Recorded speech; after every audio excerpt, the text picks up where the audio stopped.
प्राप्त होगा तो कितने देर के लिए, क्षणिक। ज्यादा भोजन कर लेंगे तो आनंद जो है कष्ट में बदल जाएगा। मान लो कहीं स्वादिष्ट भोजन मिल भी गया और तुमने उसको आनंद आनंद में रस के चक्कर में ज्यादा खा लिया तो फिर वो आपके कष्ट का कारण ही बन जाता है। कुल मिला के कुछ भी करिए, कितने भी उपाय करिए,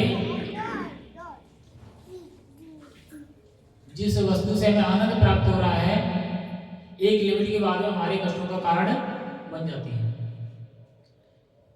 जैसे लोगों को लगता है कि स्टेटस दिखाने के लिए हमें 4 व्हीलर चाहिए। 4 व्हीलर दूसरों को देख के हम खरीद तो लेते हैं, हमारे पास सामर्थ्य नहीं होती फिर भी खरीद लेते हैं, EMI पे ले लेते हैं। जब आती तो बड़ा आनंद आता है, घूमते जाते हैं, और जब महीना आता है EMI भरने का तो रोना चालू होता है। या कैश में खरीद लिया तो साल में उसका इंश्योरेंस कराना है, बहुत सारी चीजें। हमारा भी आया है, किसी में कराना है।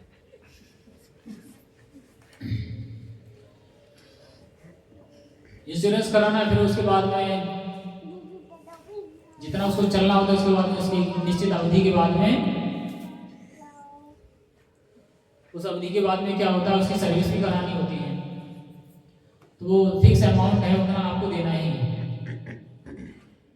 तो हम तो चले थे सुखी होने, बाद में पैसे का खर्चा और बढ़ गया। जो थोड़ा बहुत बचत रखी थी इमरजेंसी के लिए वो तो उठा के पकड़ा ही नहीं। अब इमरजेंसी की और चिंता हो गई कि अगर कोई बीमार पड़ गया अचानक गंभीर रूप से तो उसका इलाज कहाँ से कराएंगे, ये और समस्या पाल ली है। चले थे सुखी बनने, चिंता और पाल ली है। इसमें क्या कह रहे हैं, व्याकुल होते हैं। अतः वैदिक वाङ्मय का उपदेश होता है कि जीवन की उलझनों को समझने तथा उनका समाधान करने के लिए परंपरागत गुरु के पास जाना चाहिए।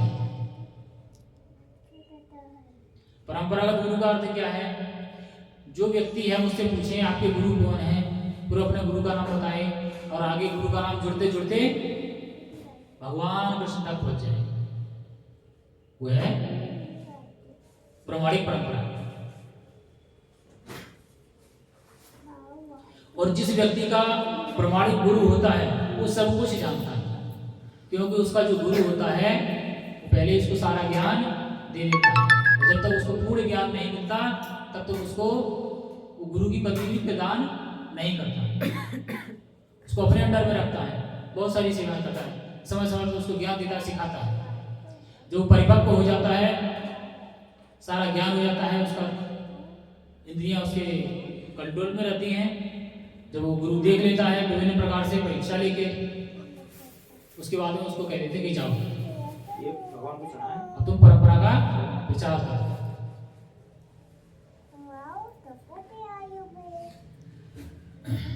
अतः मनुष्य को भौतिक उलझनों में न रहकर गुरु के पास जाना चाहिए, यही इस श्लोक का अर्थ है। इसका कहने का मतलब क्या है कि भौतिक जीवन में हर एक व्यक्ति को अपना गुरु स्वीकार करना चाहिए। अगर हम बिना गुरु के रहेंगे तो इस भौतिक जगत के चक्कर में पड़े रहेंगे, कभी इससे मुक्त नहीं हो सकते। और गुरु ऐसा होना चाहिए जो हमें भगवत प्राप्ति का रास्ता बताए, अपना स्वार्थ सिद्ध ना करे।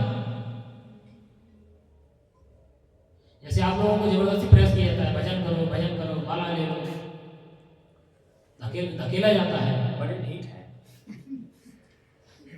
लेकिन हम भी क्या करें, अब जबरदस्ती लाठी लेकर तो किसी को माला पकड़ा नहीं सकते, तो जो आ रहे हैं 2-4 वो भी गायब। तो यहाँ तो प्रेम से समझा के ही काम निकालना है।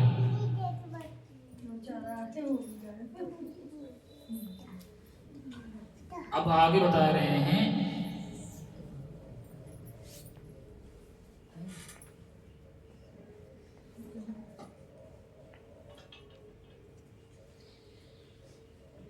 तो इस श्लोक का सार क्या है कि हमें अपने एक प्रामाणिक गुरु की शरण में जाना चाहिए, प्रामाणिक हो। अगर हम प्रामाणिक गुरु के शरण में नहीं जाएंगे तो बहुत सारे घूम रहे हैं खाली चेला बने हुए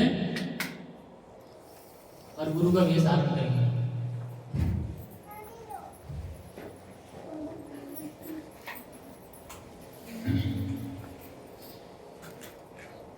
इसमें लिखा है कि आखिर भौतिक जन्म में कौन सा व्यक्ति पड़ता है? वो जो जीवन की समस्याओं को नहीं जानता। इसको एक उदाहरण से समझ सकते हैं।